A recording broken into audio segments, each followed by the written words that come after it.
Have you ever walked into a fabric store, run your hand over a bolt of heavy, raw linen, or a textured weave, and just known immediately what it was meant to be? There is a specific kind of magic that happens when you stop buying clothes and start building them. It changes the way you look at the world. You stop seeing garments as just things to cover your body, and you start seeing them as architecture, as art, as a conversation between you and the material. Today, I want to take you on a deep dive through over 90 incredibly unique designs that we have curated specifically to ignite that spark in you.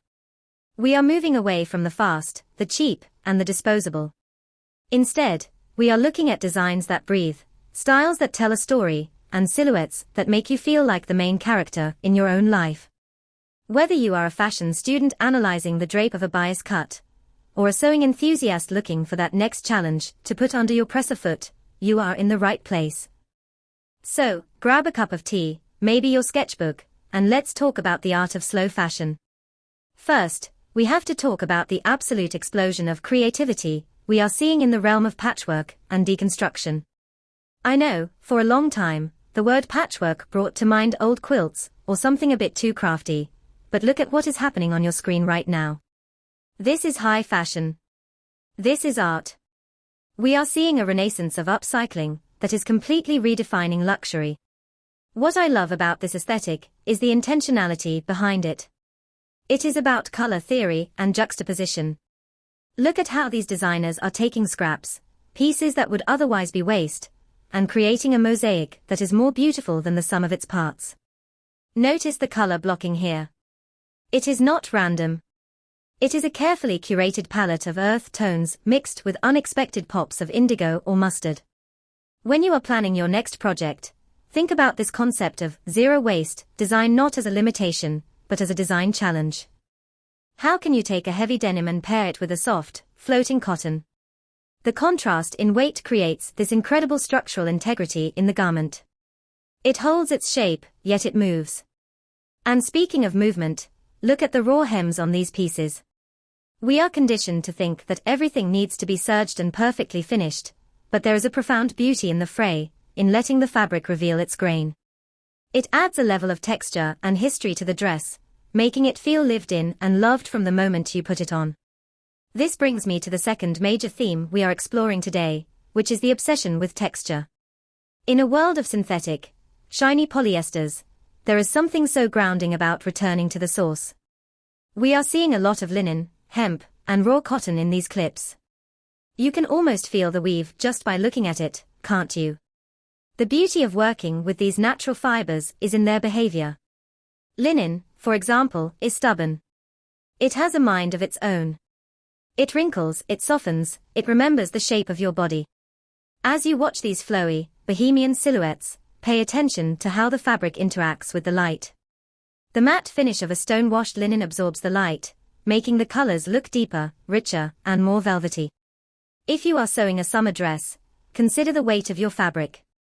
A mid-weight linen gives you that gorgeous, architectural drape that stands away from the body slightly, keeping you cool while creating that effortlessly chic, artsy vibe. It's that "I just threw this on and look fabulous" energy that we all chase. And don't be afraid to mix weaves. I love seeing a chunky, hand-woven bodice paired with a smoother, finer skirt. It engages the eye and makes people want to reach out and touch the fabric. Fashion should be tactile. It should invite connection. Now, let's shift gears a little bit and talk about shape. If you have been stuck in a rut of sewing standard A-line dresses or basic shifts, let this section be your permission slip to break the rules. We are looking at modern minimalism, heavily inspired by Japanese avant-garde design. The key word here is asymmetry. Why do we feel the need for the left side to match the right? Nature isn't perfectly symmetrical, and your clothes don't have to be either. Look at these hemlines.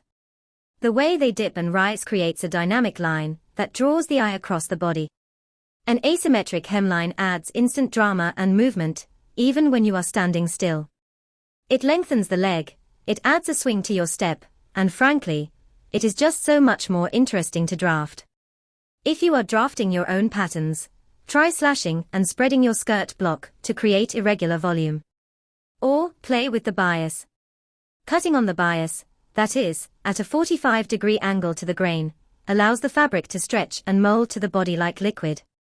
You see that in these slip dresses and draped tunics. They don't cling, they skim.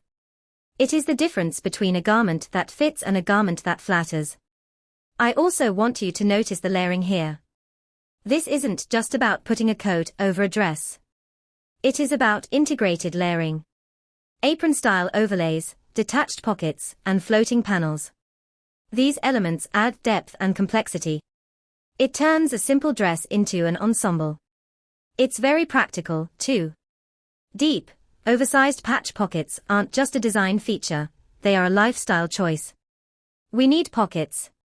But in this style, the pocket is exaggerated, it becomes a focal point, a piece of geometry on the canvas of the dress. Moving deeper into the construction, let's look at the details. They say God is in the details, and in sewing, that is the absolute truth. You can have the most expensive fabric in the world, but if the finishing is thoughtful, it elevates the whole piece. I want you to look closely at the sleeves in these upcoming clips. The sleeve is having a major moment. We aren't just seeing standard set-in sleeves. We are seeing raglan sleeves with deep, open gussets for ease of movement. We are seeing gathered cuffs that create a balloon effect, contrasting volume against a fitted wrist. And look at the stitching itself. Visible mending and contrast tarp stitching are huge right now. Instead of hiding your thread, choose a color that stands out. Use a sashiko stitch to reinforce a knee or an elbow. It celebrates the time you put into the garment. It says, "I made this with my hands." There is a clip coming up here that shows a beautiful, exposed zipper tape. Usually, we try to hide the zipper, right? But here, the metallic teeth of the zipper become a piece of jewelry for the back of the dress. It is that kind of subversive thinking that makes DIY fashion so exciting. You are the designer. You make the choices. I also want to touch on the neckline. We are seeing a lot of high, boat necks which are so elegant, juxtaposed with deep V-backs. It's business in the front, party in the back. Or consider the collar. A deconstructed collar that stands away from the neck frames the face beautifully without feeling restrictive. It's all about comfort meeting style. The woman who wears these clothes is busy, she is creative, she is moving through the world, and she needs her clothes to keep up with her. As we look at the final collection of these 90+ designs, I want you to think about your own wardrobe. What is missing? Not in terms of, I need a black dress, but in terms of feeling. Do you need something that makes you feel grounded and earthy? Maybe a rust-colored linen midi dress with raw edges. Do you need something that makes you feel artistic and bold?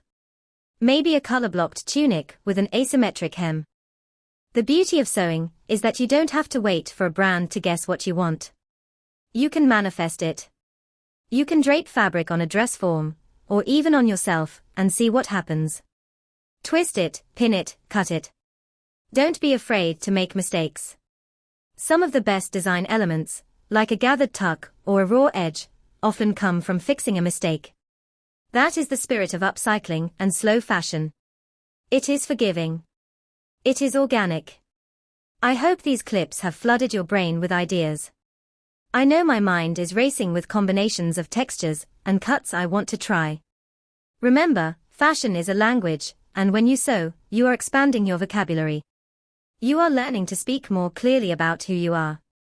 So, please, go to your stash, pull out that fabric you have been saving for a special occasion, and realize that the special occasion is today. The special occasion is the joy of making. If you spotted a specific neckline, or a skirt shape in this video that you are dying to recreate, let me know in the comments.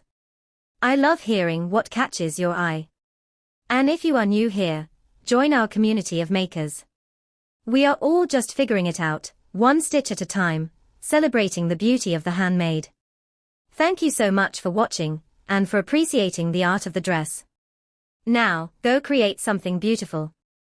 Oh my gosh, can you believe we are already looking at 2026? I mean, seriously, does anyone else feel like time is just sprinting? But honestly, I am not complaining because when I saw the forecast for the upcoming fashion year, I literally gasped. If you've been feeling like your wardrobe is stuck in a loop of safe neutrals, or maybe just a little too much black, get ready to feel absolutely revitalized. We are talking about a year that is all about a massive reset. It's fresh, it's daring, and it has this incredible duality, like, half of it is this serene, I'm living my best peaceful life energy, and the other half is this electric, digital, look at me now vibe. Today, I'm going to take you through the top trending palettes for 2026, and of course, the dresses that you need to be wearing to embody them. We're talking about colors that literally change your mood the second you zip them up. So, let's dive right into the biggest headline, the one that is shaking everything up. You know how for the last few years we've been obsessed with beige, and sad beige, parenting, and greige interiors. Well, 2026 is taking that and scrubbing it clean. The color of the year is this stark, beautiful, uncompromising white called Cloud Dancer. And I know what you're thinking, white? Groundbreaking. But listen to me, this isn't your creamy, yellowish vanilla white. This is crisp. It's sharp. It's like a blank canvas waiting for you to paint your life on it. I remember the first time I fully embraced a head-to-toe white look. It was last summer, actually, a preview of this trend, and I wore this floor-length, ethereal maxi dress in this exact Cloud Dancer shade. It had these balloon sleeves that just caught the wind every time I moved. I walked into this rooftop garden party, and I swear, I felt like I was floating. There is something so powerful about wearing white, because it demands space. You have to be confident to wear it, mostly confident that you won't spill coffee on yourself, which is a whole other story. But truly, for 2026, you want to look for white dresses with texture. Think lace layering, think sheer panels, or even white denim for a structured, cool girl vibe. It's the ultimate, fresh start energy. If you are going through a breakup, a job change, or just need a mental detox, put on a crisp white dress. It's instant clarity. But okay, maybe you are sitting there thinking, I cannot keep a white dress clean to save my life. I hear you. That is where our next major palette comes in, and honestly, this is my personal